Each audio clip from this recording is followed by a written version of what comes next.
Hier, jeudi 12 décembre, le conseil académique s'est réuni pour statuer sur la situation, sur les modalités de reprise de l'université, de reprise des cours.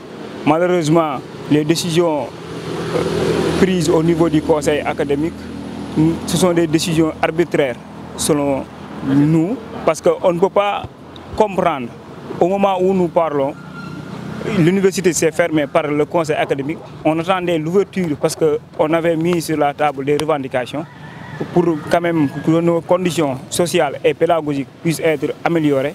Comme ils ont fermé l'université, on attendait qu'ils ouvrent l'université parce que l'université c'est le temple du savoir. Ils sont venus aujourd'hui pour nous imposer des sessions uniques, des années invalides, des menaces qui sont des menaces à l'endroit des étudiants. Et je pense que ceci n'est pas acceptable. Ce sont des décisions arbitraires, des décisions antidémocratiques, des décisions tout à fait dictateurs du moins. Donc je sais ce qui s'est passé. C'est pourquoi on a convié à ce point de presse pour en tout cas apporter des éclaircissements là-dessus pour que l'opinion nationale et internationale puisse savoir ce qui se passe. Mais hormis en tout cas ces décisions-là, les conséquences sont néfastes. Donc, au moment où nous parlons, les résultats du premier semestre sont sortis. Il y a des classes qui n'ont même pas 20% de taux de réussite. Si on prend l'exemple de L1 MPI, qui regroupe 179 étudiants, on voit que c'est seulement 36 étudiants qui ont validé. Et le cas est pareil dans toutes les UFR. Je pense qu'à ce niveau, les décisions d'annulation ou encore de session unique ne devraient pas être en tout cas d'actualité. Et en parlant de ça, je pense que les autorités sont conscientes de la situation, les autorités étatiques, et ils vont prendre les décisions là-dessus. C'est la question centrale. Mais si on prend également toujours sur les résultats, parce que les étudiants actuellement ils ne sont pas à l'université, mais si vous voyez bien l'invalidation du second semestre, je pense que c'est équivaut même à, en tout cas pas l'invalidation du second semestre, mais la session unique équivaut à l'invalidation de l'année en fait. Parce que l'invalidation de second semestre, ça veut dire que les étudiants vont passer avec seulement un semestre. Et ce semestre-là compte que 30 crédits. Donc les étudiants ne pourront pas aller en classe supérieure. Qu'est-ce que les étudiants vont faire avec ces étudiants?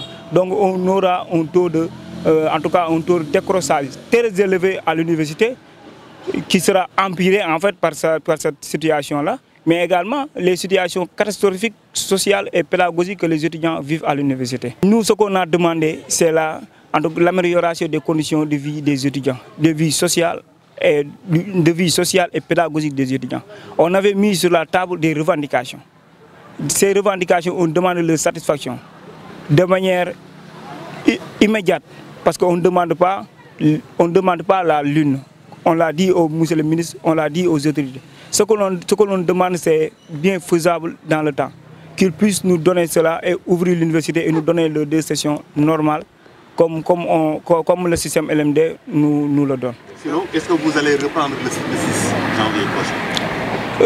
La reprise au niveau, ça dépend en tout cas de la satisfaction de nos revendications. Mais avec l'imposition de session unique ou de l'invalidation d'une année, nous on ne va pas le faire. Ça, on est ferme là-dessus. Parce qu'il n'y a rien qui explique cette imposition de session unique ou de l'invalidation de l'année. Parce que l'année ne reste que 2 semaines. Je pense que dans les 2 semaines à venir, si on élève notre mot d'ordre et les étudiants reprennent, on pourra terminer l'année avant février et en mars on démarre notre année. C'est ce qui a été prévu au niveau des conseils d'IFR. Je rappelle que ces décisions prises au niveau du conseil académique n'ont rien à voir avec les décisions prises au niveau des conseils d'IFR. Parce que lors du dernier CA, le recteur ou encore le CA avait renvoyé la balle au niveau des départements et au niveau des UFR.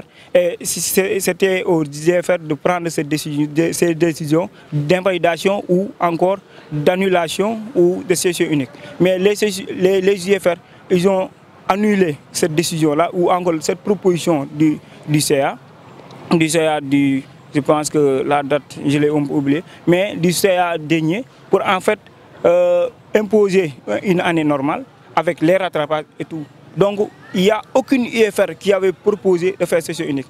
Entre-temps, la décision est changée. Je ne sais pas qui l'a changée, mais elle a été changée par les administrateurs pour nous imposer session unique. Si on ne veut pas, on nous force une année invalide. C'est ce qui est anormal. Le 6, si vos revendications ne sont pas satisfaites, vous allez reprendre ou vous n'allez pas reprendre? Le 6, si les revendications ne sont pas satisfaites, nous, à notre niveau, en tant que représentants d'étudiants, on est là, on est sur le terrain. On va veiller sur nos conditions de vie et sociales. Si on ne doit pas reprendre les cours, on va le dire à tout le monde. Mais ce qui est nécessaire est que, en tout cas, ce qui est urgent actuellement, c'est le conseil académique a pris la décision de nous imposer une session unique. Nous, on est catégorique là-dessus. On dit niet, on ne va pas faire session unique. On ne va pas également faire une année invalide. C'est ce qu'on prône. Vous allez poursuivre le mouvement? Qu'importe, hein, qu'importe la situation. Est-ce que vous êtes aujourd'hui disposé à rencontrer l'autorité électorale ou administrative encore? Ils ne sont pas reconnus. Hier, c'était le conseil académique. Aujourd'hui, je pense que c'est en tout cas c'est le 13. Donc, on n'a pas eu le contact avec en tout cas les autorités pour le moment. Donc si on aura l'occasion également de rencontrer, on va le faire. Parce que la coordination a été dissoute. Oh, non, ce n'est pas par rapport à ça, parce que si vous voyez le communiqué même, s'ils disent que les étudiants ne reprennent pas, ça veut dire qu'ils parlent avec les étudiants, ils parlent avec les délégués, parce que ce sont les délégués qui peuvent empêcher la reprise des cours. Donc cette dissolution-là, je pense que ce n'est pas quelque chose qui est en tout cas légitime. Et nous, à notre niveau, on l'a fustigé devant tout le monde. Et on va continuer à le fustiger également, parce que ce n'est pas, c'est arbitraire et c'est forcé. Dans les autres universités, nos camarades, on est en contact avec eux. Hein. On est en contact avec eux. Et eux également, en tout cas, on va les lancer un appel dans ce sens, parce que quand même, on est tous des étudiants. Et je pense que la situation est préoccupante. Et à leur niveau également, ils nous ont appelés. Ils ont en tout cas pris des informations là-dessus. Et je pense qu'à ce niveau, ils vont nous soutenir dans ce combat-là. Et je suis sûr et certain que quand même la situation sera améliorée à travers nos camarades des autres universités. Le conseil académique réunir na jël décision yoo xam ne la ñun décision yi ñu bett la. ci loolu ñun à notre niveau def nañ réunion ñu waxtaan ci loolu pour non seulement ñaawlu décision yi jëlee conseil académique, parce que yaakaar na nekkul ay décision yoo xam ni xel mën na koo nangu pour daaxee étudiant la pour yokk problème yi ci université bi la. Damay wax ni démb rek résultats yi jot a génn actuellement ñu gis ni étudiants yi am na classe boo xam ni amul sax 20% de taux de passage, maanaam téeméer boo fa jël ñaar fukki rek ak validé wuñu. Ça veut dire que ni ñooñu bu leen imposer session unique mooy da leeloon na leen ginnaaw, mooy que ni parce que li ci des yëpp 80% étudiants yëpp dañ leen di daax. ñoom benn la ñeneen ñi mooy ñi nga xam ne bii peut-être année invalide bu amee étudiants yooyu noonu, parce que ñoom ñëpp ay redoubler wala bokk ñi ñëpp ay bàyyi sax mën naa ko waxee noonu, ndax taux de décrochage bi lay augmenter. Maanaam ni étudiants yi bëri dinañ amatuñu envie ñëw université jàng ndax conditions yi bonnes yi ñu fi nekk, alors que ñun dañ doon xeex suñu conditions yi bonnes ak conditions yi ñuy jàngee ak yi ñuy dundee yi bonnes yi ñuy dundee, loolu lañ doon xeex. ñoom ñu yokkal ñu xam ne karaw tegal ñu ci ay session unique ak année invalide duñ ko nangu. donc tey bi ñu jàppee seen waxtaan ak taskatu xabaar yi gis nañu ni vous êtes déçus. Est-ce que mën nga jàpp ni seen grève boobu da ngeen koy làbbaliwaat?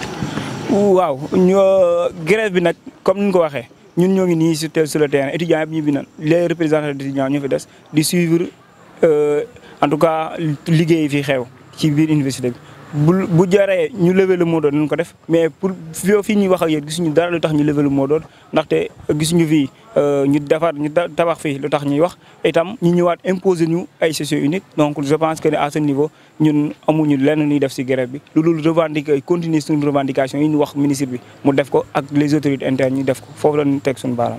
conseil bi nee na le 6 daal ngeen dem jàngi. conseil bi nee na le 6 ñu leen jàngi, mais ñun à notre niveau suñu revendication yi lañ leen wax ñan ko def. Et puis session unique bi ak année invalide bi ñu bëgg ñu imposer ñu leen ñu doon ko dindi ba mu set wicc ndax amu fi place. Est-ce que mën nañu jàpp aussi ñu def rencontre. waaw ñun moom comme ni nga ko waxee ñun mujj ñu tëjee suñu bunt kenn dañuy waxtaan à chaque fois ñu ngi rencontré ñii ñëw di wax ak ñun. ñoom nag xëy na dafa waxtaan ñu ñun ndax démb la décision bu wàcc donc en tout temps amagul waxtaan bu ci maanaam bu fi waxtaan war a am rek dinañ koy def incha allah rabbi. am na seen naataangoo yoo xam ne ñoo ànd ak yéen ñu aussi teewati université tey ñibbi nañu lan ngeen leen di dénk. waaw nos camarades dañ leen di wax rek ñoom itam ñu bàyyi ñu xel xam ni que ñun ñoo ngi fii sur le terrain te ñun ñëpp ay étudiants la bu laajee sacrifice bi mu laaj ñun dañ ko def incha allah rabbi parce que li ñu bëgg moo suñu université nekk université bu mag l'université boo xam ne université xam-xam la ku fi génnee am xam-xam bi ci war. ñu lay gërëm di la sant.